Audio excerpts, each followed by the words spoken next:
आज अगदी इन्स्टंट मेथी पराठा आपण बनवणार आहोत.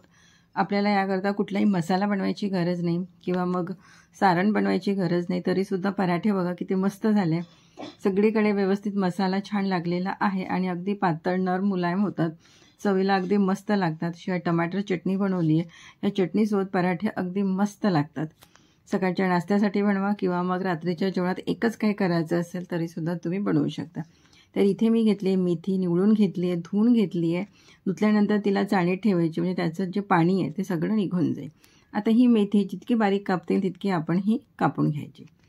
तर मी घेतलं आहे गव्हाचं पीठ. तर साधारण 2 कप गव्हाचं पीठ घेतलं आहे. पिठाचं प्रमाण तुम्ही कमी जास्त करू शकता. अर्धा कप मी घेतलं आहे बेसन पीठ. त्याने आपले पराठे मस्त असे खुसखुशीत होतील, खस्ता होतील. नंतर त्यात घालायचं लाल तिखट, थोडीशी हळद घालायची, ओवा घालायचा आणि जिरं घालायचं. शिवाय धणे पावडर घालायचं थोडंसं.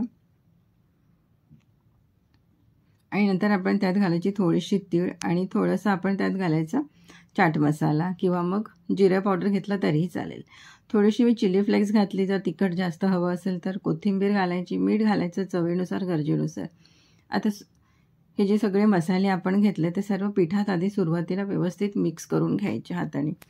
नंतर यात आपण घालायची मेथी. तर इथे मेथी बघा मी अगदी बारीक कापून घेतलेली आहे. ही मेथी आपण यात ॲड करायची आणि अगदी कोरडी आहे मेथी. आता ही मेथीसुद्धा पिठात आपण व्यवस्थित मिक्स करून घेऊया. पाणी मी अजून घातलं नाही आहे. नंतर आपण यात पाणी घालायचं. सुरुवातीला सगळं मसाले मेथी पिठात आधी व्यवस्थित सगळीकडे व्यवस्थित मिक्स करून घ्यायचं. थोडं आलं लसणाची पेस्ट घातली, ते सुद्धा आपण पिठात व्यवस्थित मिक्स करून घ्यायचं. नंतर यात थोडं थोडं पाणी घालायचं आणि पीठ मळून घ्यायचं. जसं आपण चपाती करता पीठ मळतो तसंच पीठ मळायचं.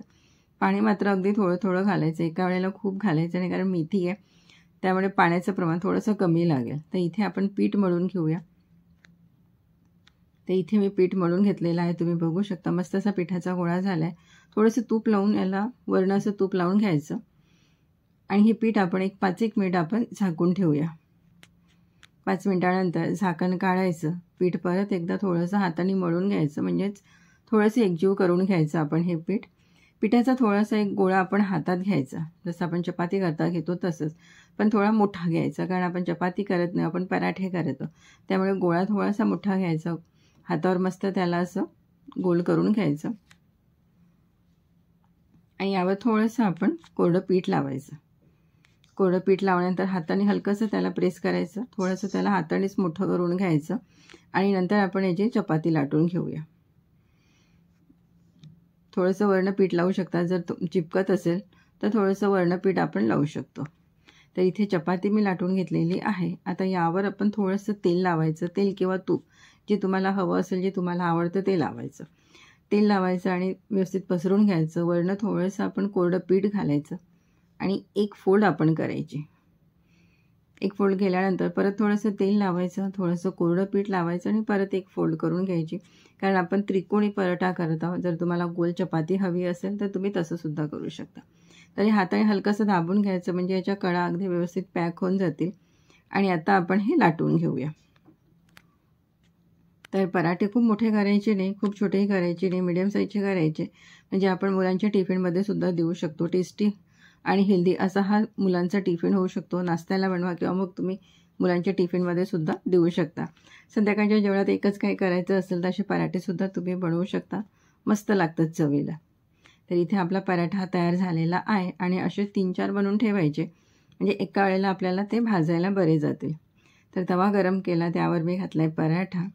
1 ते 1.5 मिनिट एक साईडने होऊ द्यायचा, पलटवायचा. परत दुसऱ्या साईडने 1 ते 1.5 मिनिट होऊ द्यायचं, परत त्याला पलटवायचं. वरनं तेल, तूप, बटर जे तुम्हाला हवं असेल ते तुम्ही लावू शकता.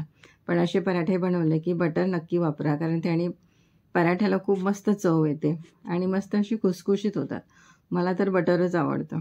तर आता हा पराठा आपण मस्त असा शेकून घेऊया. तर तुम्ही बघितलं असेल किती झटपट आपला हे पराठा झालेला आहे. अगदी 5 ते 7 मिनटं लागतात, त्यापेक्षा जास्त नाही.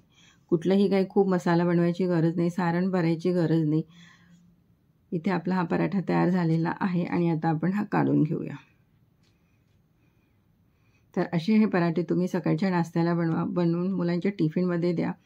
मस्त लागतात. जे शाळेत जातात, जे ऑफिसला जातात त्यांनासुद्धा देऊ शकता आणि विशेष म्हणजे हा पोटभरीचा पदार्थ आहे.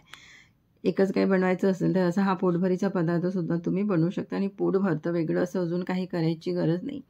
मस्त असे पातळ अगदी नरम मुलायम आपले हे पराठे तयार झालेले आहेत.